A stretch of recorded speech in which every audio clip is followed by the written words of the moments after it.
불신자들은 물론이고 신앙생활을 한다고 하는 저와 여러분까지도 우리가 성경을 읽으면서 특별히 창세기를 읽다 보면 선뜻 받아들이기 힘든 부분이 두 가지 정도 있는 것 같습니다. 첫 번째는 왜 하나님께서 에덴 동산 안에 선악과를 두셨느냐 하는 문제이죠. 하나님의 위대하신 뜻을 알지 못했던 어리석은 인간들은 잘못을 자신에게서 찾으려고 하지 않고 하나님께 찾으려는 경향이 있어 왔습니다. 그래서 하나님을 향해서 이제까지 인간들은 끊임없이 불평을 해왔다는 것이죠. 우리의 잘못이 아니고 하나님 당신의 잘못입니다. 이렇게 하면서 하나님을 향해서 불평하고 원망했다 하는 것입니다. 하나님께서 그들이 무엇을 어떤 말로 원망을 합니까? 하나님께서 에덴 동산에 선악과를 두시지 않았다면 우리가 그것을 따먹을 일도 없고 또 범죄할 일도 없을 것이 아닙니까? 왜 하필이면 그것을 거기 그 한가운데 두어 가지고 그래서 우리로 하여금 범죄하게 하고 이 비참한 삶을 살게 합니까? 자신들을 되돌아보지 않고 하나님께 그 문제를 찾으려는 어리석은 인간들의 원망입니다. 그런데 여러분, 만약에 곰곰이 한번 생각해 보십시오. 에덴 동산에 선악과를 두시지 않았다면 인간들은 어떤 생각을 가지고 있었겠습니까? 아마도 인간들은 자기가 하나님인 줄 알고 아마 그 에덴 동산에서 살아갔을 것입니다. 하나님께서 인간을 불완전하게 만드셔서 인간이 범죄하고 타락한 것이 아닙니다. 오히려 하나님은 인간을 하나님의 형상대로 다른 피조물에게 주시지 않았던 오직 인간에게만 주신 하나님의 형상으로 하나님과 교제하는 그러한 존재로, 완전한 존재로, 온전한 존재로 창조하셨다 하는 사실이죠. 그렇지만 우리가 기억해야 할 것이 있습니다. 하나님께서 우리를 온전하게 완전하게 하나님의 형상을 닮은 존재로 창조하셨지만 우리를 창조주로 창조하시지 않았다는 사실입니다. 하나님이 인간을 온전하게 만드셨지만 인간이라고 하는 존재는 바로 하나님, 우리의 주인 되신 그분에 의해서 만들어진 피조물이다라고 하는 것을 기억하며 우리가 하나님 앞에 온전히 의존되어져 있을 때 인간으로서의 그 자리를 온전히 지킬 수 있게 되는 것이죠. 그러므로 하나님은 에덴 동산 안에서 이 선악과를 두심으로 그것을 통해서 자신이 인간들이 그 선악과를 보면서 언제나 나는 하나님이 아니지, 나는 이 에덴 동산의 주인이 아니지, 나를 만드신 분이 계시지, 나에게 명령하신 분이 계시지, 그죠? 그래서 그 선악과를 보면서 그것을 통해서 언제나 자신이 피조물이며 자신을 창조해 주신 창조주 하나님을 언제나 기억하기를 하나님은 원하셨다 하는 사실이죠. 여러분, 선악과가 무슨 엄청난 효력이 있을까요?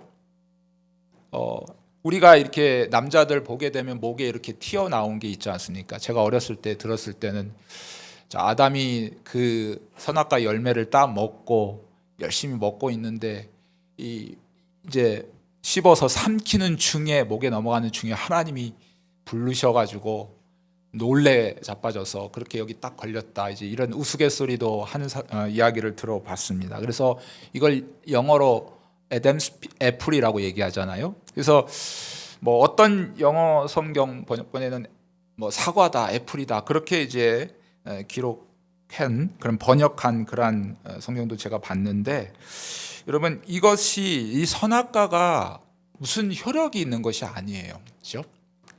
하나님이 그냥 그 선악과라고 하는 그 열매를 사용하신 것뿐이에요.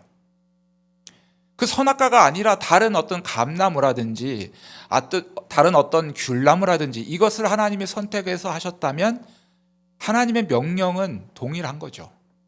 이 선악과에 어떤 가치가 있는 것이 아니라 바로 그 선악과를 따 먹지 말라, 자, 땅 먹지 말라는 의미가 뭡니까? 너희들은 피조물이다. 내가 정말 사랑하고 하나님의 형상대로 만들었고 정말 내가 너무너무 사랑하기 때문에 너희들과 교제하기를 원하고 그래서 온전하고 완전하게 만들었지만 너희는 창조주가 아니야. 피조물이다. 언제나 너 그 자리를 기억해라. 하나님은 이 따먹지 말라는 명령을 통해서 아담과 하와에게 그것을 원하셨다 하는 사실입니다. 여러분, 하나님께서는 아담과 하와가 하나님이 금하신 선악과를 보면서 자신들을 창조하신 하나님을 기억하고 또 그분의 말씀을 기억하고 그분의 말씀을 순종하는 가운데 진정한 기쁨을 누리는 것을 하나님은 보기를 원하셨다 하는 것이죠. 자, 우리가 창세기를 읽으면서 두 번째 이해하기 힘든 부분이 있습니다. 자, 이 부분은 바로 죄의 전가 부분이죠. 자, 왜 아담이 죄를 지었는데 내가 죄인이 되어야 하는가? 이런 문제입니다. 여러분, 창세기 본문을 읽어보시면 창세기 저자는 그 사실을 그대로 그냥 묘사했을 뿐 어떤 그것이 어떤 의미가 있는지에 대해서 자세하게 설명은 하지 않았습니다. 그런데 바로 신약에 와서 사도 바울이 로마서 우리가 읽었던 5장 12절 말씀에서 바로 아담의 범죄가 어떻게 그의 후손들에게 전가되었는가, 자, 그것을 설명을 해주고 있다는 것이죠. 그래서 우리가 5장 12절 말씀을 읽었는데 다시 한번 우리가 그 뜻을 생각하면서 함께 읽어보도록 하겠습니다. 시작. 그러므로 한 사람으로 말미암아 죄가 세상에 들어오고 죄로 말미암아 사망이 들어왔나니 이와 같이 모든 사람이 죄를 지었으므로 사망이 모든 사람에게 이르렀느니라. 아멘. 네, 로마서 여러분 5장을 보시면 특별히 12절 이하를 쭉 보시면 이 사도 바울이 두 인물을 비교하는 것을 볼 수가 있어요. 첫 번째는 아담이고요. 두 번째는 바로 예수 그리스도이시죠. 그래서 첫사람 아담을 통해서 죄가 세상에 들어왔는데 마지막 아담이신 예수 그리스도를 통해서 우리가 다시 의롭다함을 얻게 되고 또 생명 안에서 왕노릇하게 되었다 하는 것을 계속 비교하면서 우리에게 지금 설명해 주고 있습니다. 여러분 성경을 펴놓고 계시니까 5장 18절 말씀 한번 같이 읽어보시죠. 조금만 더 내려가시면 5장 18절 말씀입니다. 함께 읽겠습니다. 그런즉 한 범죄로 많은 사람이 정죄에 이른 것 같이 한 의로운 행위로 말미암아 많은 사람이 의롭다 하심을 받아 생명에 이르렀느니라. 아멘. 예, 여기서 보게 되면 그런즉 한 범죄 이렇게 표현을 했죠. 그래서 이것은 바로 아담의 범죄죠. 하나님께서 금하신 열매를 따 먹음으로 말미암아 처음 진 바로 원죄를 말하고 있습니다. 그 한 범죄로 이렇게 많은 사람이 정죄에 이르렀다. 이제 이렇게 말씀을 하고 있으면서 그 뒤에 보게 되면 또 한 의로운 행위 이렇게 표현을 하고 있죠. 그래서 이 한 범죄 바로 아담과 한 의로운 행위 바로 범죄하여 타락한 인생을 다시 회복시키신 예수 그리스도를 의미하고 있다 하는 것입니다. 자, 5장 19절 말씀도 한번 보시죠. 같이 한번 읽어보겠습니다. 한 사람이 순종하지 아니함으로 많은 사람이 죄인 된 것 같이 한 사람이 순종하심으로 많은 사람이 의인이 되리라. 아멘. 예, 여기서 보게 되면 한 사람이 순종하지 아니했다. 이것은 어느 누가 봐도 알겠죠. 예, 아이들이 봐도 이건 누굴 가리킬까요? 물어보면 아담이라고 얘기합니다. 또 그 뒤에 보면 한 사람이 순종하셨다 이런 표현을 하고 있는데요. 바로 이거 예수 그리스도를 의미하죠. 그런데 이 5장 12절도 그렇고 18절도 그렇고 19절도 그렇고 자, 한 사람과 그 후손, 그죠? 한 사람과 한 행위, 그 한 사람의 행위가 많은 사람의 행위가 되고, 그죠? 이렇게 개별적인 것이 아니라 연결되어진, 그죠? 이런 관계로 지금 설명을 하고 있는 것이에요. 5장 12절로 다시 한번 되돌아가면 바로 한 사람으로 말미암아 죄가 들어왔다, 이제 이렇게 표현했을 때 아담이라는 걸 여러분이 아시겠죠? 자, 그런데 이 5장 12절 말씀을 보시게 되면 이 첫사람 아담을 통해서 죄가 시작된 것은 맞잖아요. 맞는데 이것이 아담 이후에 태어난 모든 사람들과 연결되어졌다. 연결되어졌어요.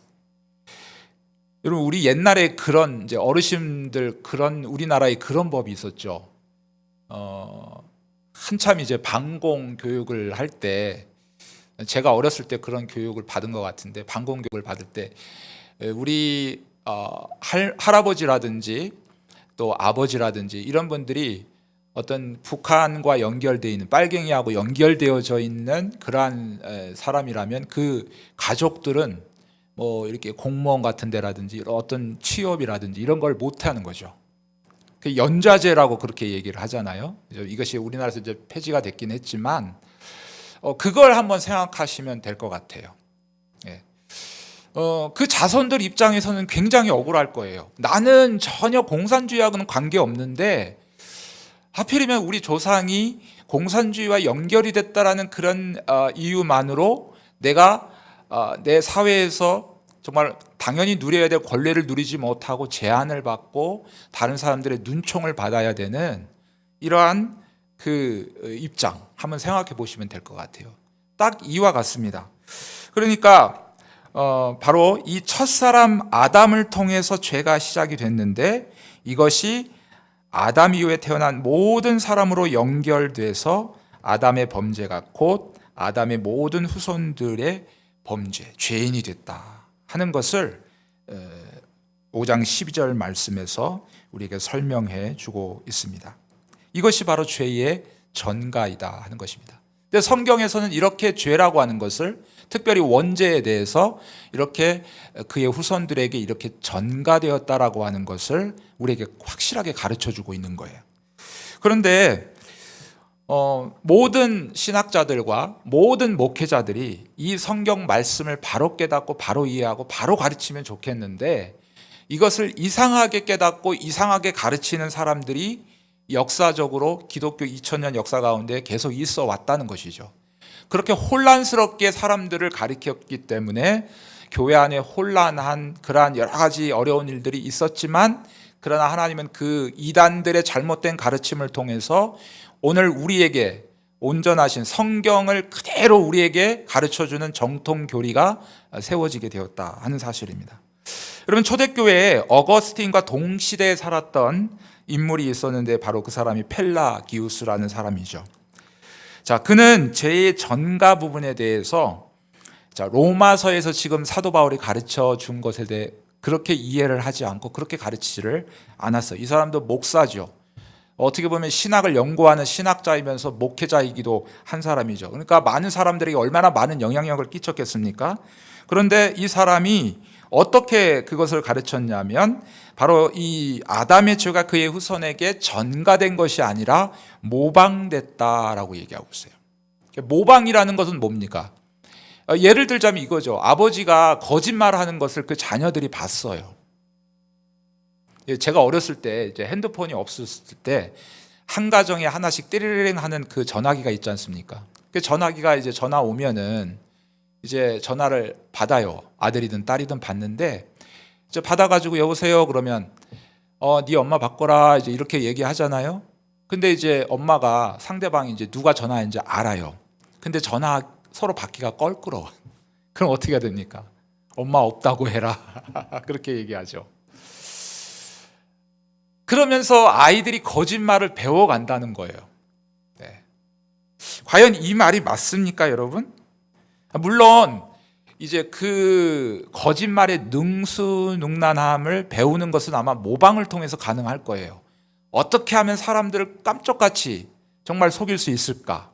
어떤 그런 기술적인 부분을 배우는 데 있어서는 모방이 아마 큰 역할을 할 것입니다. 그러나 우리 부모님이 거짓말을 하는 것을 보아야만 그 자녀들이 반드시 거짓말을 하게 됩니까? 그렇지 않아요. 우리 인간들의 모습은 내가 불리할 때면 틀림없이 그 사실, 팩트는 알고 있죠. 그러나 자기한테 유리하게 말을 돌려버리거나 거짓말을 해버리는 것이 바로 우리의 습성이라는 거예요. 이것이 자연스럽게 나오게 되고 이것이 우리의 욕망, 인간적인 욕망 속에서 나오게 된다는 것입니다. 여러분, 그래서 초대교회의 어떤 신학자는 이렇게 이걸 표현했어요. 마치 다리를 저는 말이, 다리를 절고 있는 말이 어떻게 되겠습니까? 걸어갈 때 쩔뚝거리겠죠. 실제적으로 다리를 좀 절고 있는데 아무리 위장을 해가지고 쩔뚝거리지 않는 것처럼 하려고 해도 그건 불가능한 일이죠. 다리가 절게 되어 있으면 쩔뚝거리게 마련인 거예요. 마치 우리의 죄의 습성이라고 하는 것은 그와 같은 거예요. 우리 안에 이미 죄로 인해서 부패되어지고 그리고 타락해졌기 때문에 자연스럽게 나오는 겁니다. 자연스럽게.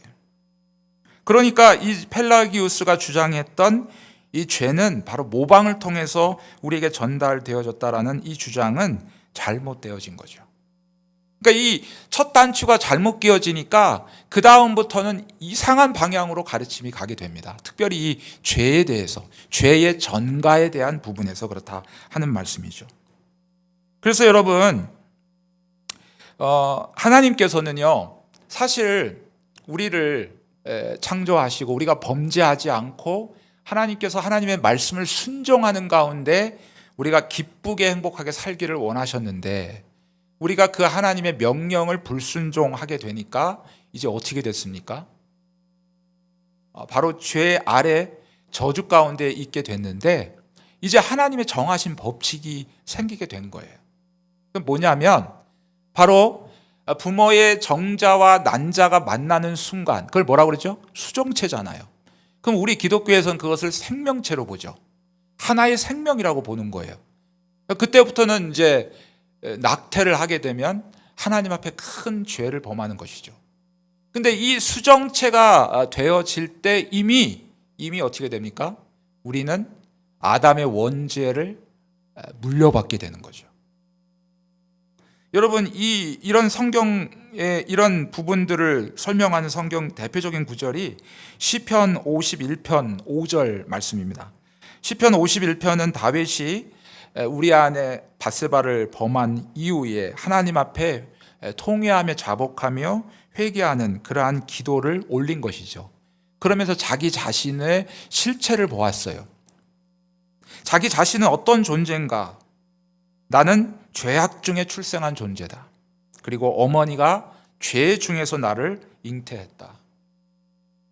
자기의 죄를, 나는 이제 이런 존재니까 어쩔 수 없이 이런 죄를 범했다라고 변명하는 기도가 아니라 지금 내 자신을 하나님의 관점에서 엄격하게 정말 객관적으로 보는 거예요.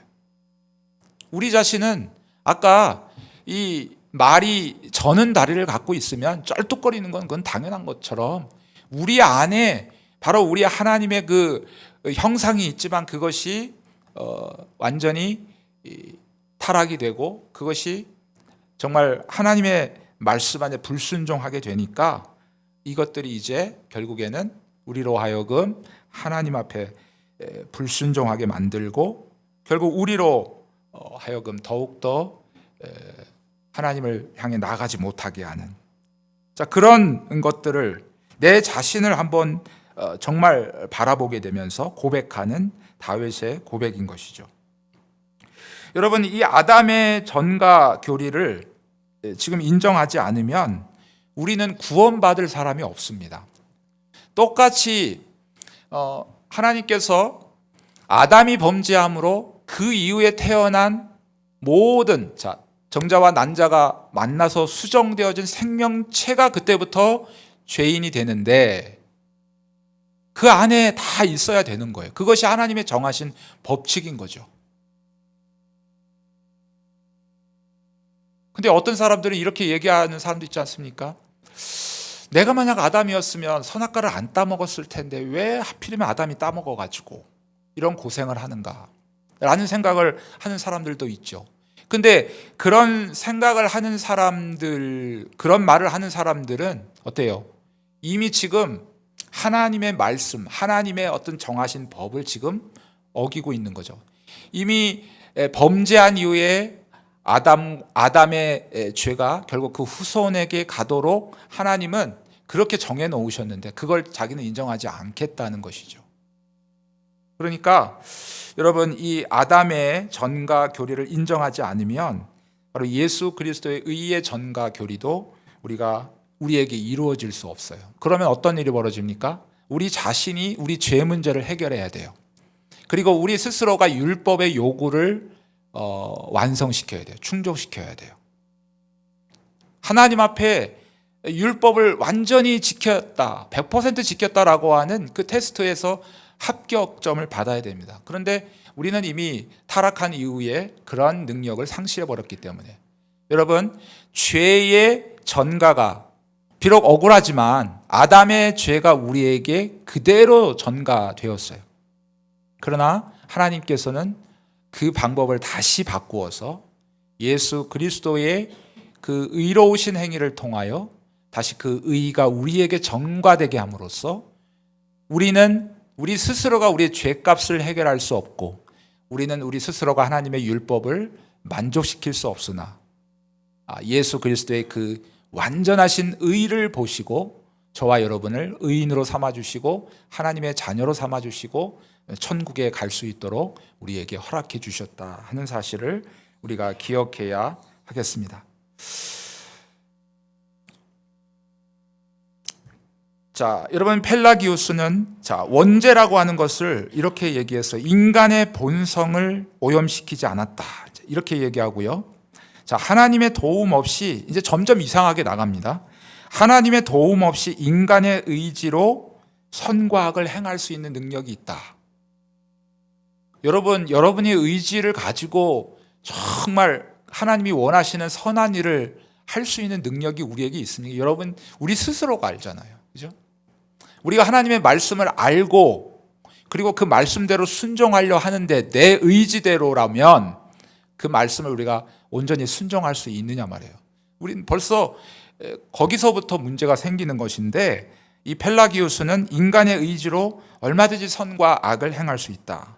그리고 극기야는 바로 인간의 노력으로 구원에 이를 수 있다라고 그렇게 주장을 했습니다. 자, 이것이 이제 발단이 돼서 그 같은 동시대에 살았던 어거스틴이 오직 하나님의 은혜 외에는 우리가 죄 용서함을 받을 수 없고 우리가 구원받을 수 없다라고 하는 이 두 전제 사이에서 굉장히 큰 논쟁이 벌어지고 나중에는 결국 이 펠라기우스가 이단 판정을 받게 되죠. 자, 이것을 기초로 해서 초대교회는 세 가지 분파로 나눠지게 됩니다. 첫 번째는 바로 하나님의 은혜로만이 우리가 구원을 얻게 된다는 바로 어거스틴의 그 말씀을 통해서 칼빈으로 이어지죠. 오늘날 개혁교회까지 이어지는 그 말씀. 자, 이런 부류가 있는가 하면 인간의 노력으로 구원에 이를 수 있다라고 하는 펠라기우스파, 펠라기우스주의가 있고, 자, 이것을 두 가지를 섞었어요. 그러니까 혼합주의라고 얘기해요. 그래서 펠라기우스는 온지 인간의 노력으로만 우리가 하나님 앞에 갈 수 있다. 얼마든지 우리의 의지로 선과 악을 행할 수 있다라고 얘기했는데 거기에서 한 발 뒤로 양보했고, 그리고 어거스틴의 하나님의 은혜를 갖다 붙인 거예요. 그래서 그것을 뭐라고 얘기하냐면 반펠라기우스주의라 그렇게 얘기합니다. 여기서 반은 절반이라는 말을 얘기하고 있어요. 그러니까 어거스틴의 주장을 절반 갖다가 또 펠라기우스의 주장을 절반을 갖다가 그래서 접목을 시킨 거예요. 짬뽕한 거죠. 혼합주의죠, 오늘날에. 근데 이 반펠라기우스주의가 오늘날에도 굉장히 큰 영향을 끼치고 있다 하는 사실입니다. 펠라기우스로부터 약 1100년이 지난 이후에 바로 이 종교 개혁이 이제 막 시작이 되어지고 하는 그때죠.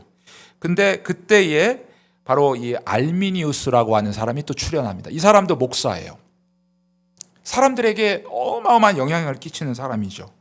근데 이 사람은 바로 이 반펠라기우스주의를 지향해요. 그래서 자, 인간이 구원을 받기 위해서는 하나님의 은혜가 필요하다. 그러나 인간의 의지가 이것을 거부할 수 있다는 거예요. 분명히 우리는 하나님께서 여러분에게 은혜를 주시고자 그렇게 하나님께서 작정하셨다면 어느 누구도 그걸 거부할 수 없어요. 어느 누구도 거기를 피해서 갈 수가 없어요. 그것이 성경이 우리에게 가르쳐주는 그런 말씀이죠. 그런데 분명히 하나님의 은혜로 우리가 구원은 받는데 우리가 얼마든지 내 의지로 그것을 거부할 수도 있고 받아들일 수도 있다는 거죠. 그러니까 이걸 두 가지, 하나님의 은혜와 그리고 인간의 의지를 짬뽕시킨 거죠. 근데 이제 이 알미니우스가 이 주장을 하고 나서 얼마 안 있어 죽었는데 이것을 추종하는 46명의 목사들이 5개 조의 항의문을 작성을 해가지고 그 당시 네덜란드 의회에 제출을 했어요. 그래서 우리가 지금 알고 있는 신앙 고백서, 웨스트민스터 신앙 고백서와 같은 이런 정통 교리를 이제 잘못됐다. 그래서 이 반펠라기오스주의로 바꿔야 된다. 그런 어떤 바로 요구를 했던 것이죠. 그래서 여러분 어떤 일이 벌어졌습니까? 바로 1618년에 바로 네덜란드 의회에서 소집을 했죠. 그래서 도르트라고 하는 장소에서 도르트 회의를 하면서 거기에서 칼빈의 5대 교리가 완성이 됩니다. 그러니까 5가지에 대한 반박문이에요. 자, 여러분, 자, 그들은 5개의 항의문이 뭔가? 자, 첫 번째 조건적 선택이라는 겁니다. 조건적. 자, 하나님께서 누구를 선택하실 때 조건이 있어야 된다는 거예요. 이거는 어렵지 않죠. 예. 하나님의 어떤 자격, 갖고 계시는 기준점이 있는데 그 기준점에 도달해야 된다는 거죠. 그렇지 않으면 선택받지 못해요. 근데 우리 개혁주의 입장에서 성경은 어떻게 얘기합니까? 무조건적인 선택이죠. 자, 로마서 9장에 있는 말씀을 보게 되면 잘 아시는 말씀이에요. 자, 그 자식들이 아직 나지도 아니하고 무슨 선이나 악을 행하지 아니한 때에, 자, 이것은 누구를 얘기하고 있는, 지금 야곱과 에서를 얘기하고 있습니다. 그래서 이 얘기를 하고 있는데, 자, 그 두 사람이 아직 나지도 않았어요. 그죠? 그랬는데 무슨 나지도 않았으니까 어떤 선도 무슨 악도 행하지 않았죠. 근데 이미 그 뱃속에서 택하심을 입었다는 거예요. 그래서 하나님의 택하심을 입은 야곱은 그 하나님의 이끄심 따라 선택한 백성의 반열에 들게 되고, 그렇지 못한 에서는 버림을 당하게 된다. 이것이 바로 하나님께서 우리의 행위와 관계없이, 우리의 모습이 어떠하든지 관계없이, 세상에서는 정말 죄인 중에 죄인이라고 여겨지는 사람, 어떻게 저 사람이 천국에 갈 수 있을까? 어떻게 저 사람이 구원을 얻을 수 있을까라고 여겨지는 사람일지라도 하나님 관점에서 보게 되면 하나님이 선택했다면 그는 구원을 얻게 된다는 거죠. 그러니까 인간이 가지고 있는 어떤 기준의 구원을 받느냐 버림을 받느냐의 기준이 아니에요. 그냥 하나님의 주권으로 우리를 그냥 선택하시는 거죠. 우리는 그것을 믿고 따라가는 것이죠. 근데 펠라기오스주의자들은 조건이 있다는 것이죠. 하나님의 선택에 잘못된 것입니다. 자, 그 다음에 두 번째는 보편적 대속론. 굉장히 이 이야기를 들으면 많은 사람들이 귀에 정말 그럴듯한 얘기예요. 예수 그리스도는 모든 사람을 위해서 오셨다. 예수 그리스도는 모든 사람을 구원하신다. 여러분, 이 말이 얼마나 대중들에게 그럴듯하게 들려옵니까? 그러나 성경을 딱 펴서 정말 읽어보게 되면 성경은 그렇게 가르치지 않는다는 얘기죠. 분명히 예수 그리스도는 바로 선택하신 그 백성을 위해서 이 땅에 오셨고, 그 선택하신 그 백성을 위해서 십자가에 죽으셨고, 또 그들을 위해서 부활하셨어요. 바로 이것은 제한 속죄. 모든 사람을, 물론 하나님이 정말 모든 사람이 구원받기를 원하시지만, 그러나 하나님은 그렇게 정하셨다는 거예요. 하나님의 주권 따라 어떤 사람은 구원받을 자로, 어떤 사람은 버림받을 자로 그렇게 정해놓으시고 바로 구원을 이루시는데, 이 바로 구원을 받을 사람을 위해서 그 아들을 이 땅에 보내셨다는 것이죠. 이것이 바로 제한 속죄론입니다. 자, 세 번째는 자유의지 또는 인간의 능력이 아직까지도 우리는 살아있다라고 그들은 주장해요. 그러니까 우리는 지금 타락했어도 아직까지도 선한 것을 행할 수 있는 능력이 있고, 또 우리가 얼마든지 정말 세상이 원하고 또 하나님이 원하시는 선한 일들을 행할 수 있다라고 보는 거죠. 인간의 입장에서 보면 정말 그럴듯한 얘기죠. 그렇기 때문에 우리 안에 있는 잠재력을 키워야 된다, 우리 안에 있는 잠재력, 막 그런 것들이 최근까지도 굉장히 마치 설교인 것처럼, 하나님의 말씀인 것처럼 우리에게 들려지지 않았습니까? 막 베스트셀러도 되고. 근데 성경은 뭐라고 얘기합니까? 인간은 전적으로 타락했다 얘기해요. 그러니까 머리부터 발끝까지 한 군데도 성한 곳이 없어요. 완전히 망가진 거예요. 회생 불가능인 것이죠. 그래서 우리 스스로 하나님을 찾을 수도 없고, 하나님을 부를 수도 없고, 하나님께 나아갈 수도 없고, 하나님을 알 수도 없어요. 그렇기 때문에 하나님께서 우리에게 오신 겁니다. 성경은 이것을 지금 가르치고 있다 하는 것입니다. 그 다음에 네 번째는 그들은 학력적인 은혜를 얘기해요. 이게 무슨 말이냐면 하나님의 은혜는 얼마든지 거절될 수 있다는 거예요. 들어보십시오. 인간의 중생과 회심은 성령의 역사이기는 하지만 인간의 의지에 의해서 제한을 받는다는 거예요. 성령님의 역사하심이. 성령께서 사람을 그리스도께 이끌기 위해 역사하실 때에 실질적으로 인간에 의해서 거부당하실 수도 있다는 얘기예요. 그리고 성령의 뜻이 좌절되실 수도 있다. 죄인이 스스로 자진해서 성령을 받겠다고 하지 않는 한 성령께서는 중생의 역사 및 회심의 역사를 이룰 수 없다라고 얘기하죠. 여러분, 과연 성령님이 이러십니까? 이런 근데 우리가 정말 성경이 가르치는 것은 뭐예요? 불가항력적인 은혜예요. 하나님께서 한 영혼을 구원하시고 그 영혼을 바꾸기로 작정하셨으면 그 사람은 그 하나님의 손을 피해 도망갈 수가 없어요. 성령께서 은혜 주시기로 작정하셨으면 그는 거부할 수 없는 은혜예요. 이것이 성경이 가르쳐주는 바로 교훈이다 하는 것이죠. 자, 마지막으로 은총으로부터, 그들은 이렇게 주장합니다. 은총으로부터의 타락 가능성을 얘기해요. 그래서 믿는 자라고 모두 확실히 견인되는 것이 아니라 은총으로부터 타락할 가능성이 있다는 거예요. 즉 구원받은 사람이라도 종국에 가서는 구원을 상실할 수도 있다, 그렇게 얘기해요. 그러니까 이 이야기를 하게 되면 잘못 이야기하게 되면요, 여러분들이 정말 주를 위해서 헌신하고 뭔가 신앙생활 열심히 하지 않으면 하나님이 여러분을 버리실 수도 있습니다. 그러니까 정신 똑바로 차리고 우리가 신앙생활을 해야 됩니다, 이렇게 설교할 수가 있다는 거예요. 여러분, 우리 개혁주의에서 칼빈의 5대 교리 마지막 성도의 견인에서는 무엇을 가리킵니까? 하나님께서 한번 구원받기로 작정된 자는 결코 그 구원의 자리에서 떨어져 나가거나 구원을 잃어버릴 수 없어요. 이거 성경은 정확하게 얘기하고 있어요. 예수님께서도 친히 얘기하셨지 않습니까? 아버지께서 나에게 주신 자를 결코 잃어버리지 않을 것이다.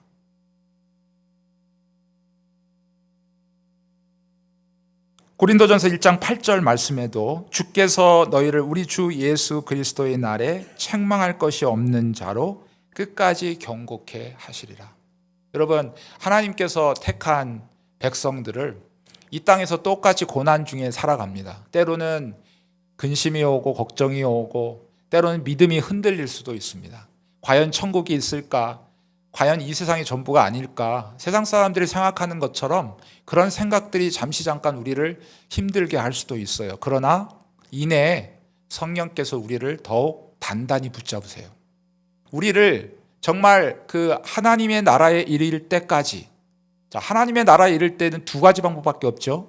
예수님께서 이 땅에 재림하시거나 우리가 주님의 부르심을 받는 방법이거나, 이 두 가지 방법이 이루어질 때까지 비록 연약할지라도 우리를 다시 다잡아서 일으켜 세우시고 그리고 그 믿음을 지켜서 끝내는 결국 하나님의 나라에 이를 수 있도록 그렇게 인도하시는 성령 하나님의 이 성도의 견인이 있기 때문에 여러분, 우리의 구원이 결코 불안해하지 않습니다. 하나님은 결코 변하시지 않는 분이에요. 한번 저와 여러분을 사랑하기로 작정하시고 내 백성이라고 여기셨다면 절대로 그를 그 하나님의 품에서 빼앗아갈 자가 없고 그를 포기하지 않으신다는 겁니다. 우리가 이 하나님의 사랑을 우리가 붙들 때 얼마나 하나님께서 우리를 사랑하시고 얼마나 하나님이 우리를 향한 큰 배려가 있는가 하는 것을 우리가 보게 되어집니다. 우리가 무슨 가치가 있습니까? 여러분, 하나님이 하나님의 형상대로 만들어 놨다 할지라도 자기 스스로 하나님이 약속을 깨버렸어요.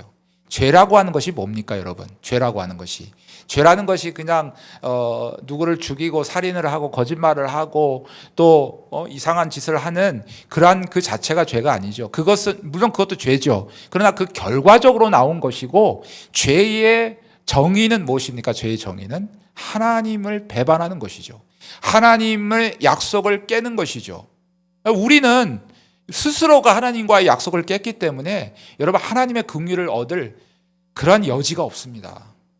여지가 없는데 왜 하나님은 우리에게 이렇게 세심하게 우리를 배려하시고 아끼시고 사랑하시는가? 여러분, 이것을 우리가 기억하기를 원하십니다. 마치 에덴 동산에서 선악과를 바라보면서 저 선악과를 만들어주신 분이, 이 동산 안에 이 아름다운 것을 만들어주신 분이 우리 하나님이시지. 그 하나님을 생각하고 그 하나님께 감사하고 그 하나님의 말씀을 기쁨으로 순종하고, 그러니까 기쁨으로 순종하게 되는 겁니다. 여러분, 세상 사람들이 왜 예수를 안 믿을까요? 여러분, 자기가 죄인이라는 것을 모르기 때문이에요. 죄라고 하는 것이, 인간의 죄라고 하는 것이 얼마나 심각하고 끔찍한 것인지 모르기 때문에 믿지 못합니다. 만약에 그 실체를 안다면 하룻밤도 그렇게 가만히 있을 수가 없어요. 그래서 우리 교단에서 성경 다음으로 중요하게 여기는 웨스민스터 대소요리 문답 신앙고백서에 보게 되면 순서에도 굉장히 의미가 있습니다. 근데 그 순서에 보게 되면 우리가 얼마나 죄인인지를 처참하게, 정말 우리가 때로는 좌절할 만큼이나 그렇게 우리는 죄인이다라고 이렇게 얘기를 하고 있어요. 왜 그럴까요? 우리를 낙심시키고 우리를 버리기 위해서 그런 겁니까? 아니에요. 우리 자신이 아까 다윗이 고백했던 것처럼 나는 아예 죄악 중에 출생하고 나는 그 자체가 죄덩어리다. 그것을 우리가 느끼지 않는 이상 이 하나님의 은혜가 얼마나 소중하고 예수 그리스도가 우리에게 행하신 놀라운 일이 얼마나 소중한지 그 가치를 우리는 모릅니다. 세상 사람들이 그걸 모르기 때문에 예수님을 필요로 하지 않아요. 그들이 지금 고통스럽고 미래에 대한 어떤 소망이 없음에도 불구하고 왜 예수를 믿지 않습니까? 이러한 죄에 대한 심각한 고민이 없기 때문에 그렇죠. 물론 그럴 수밖에 없죠.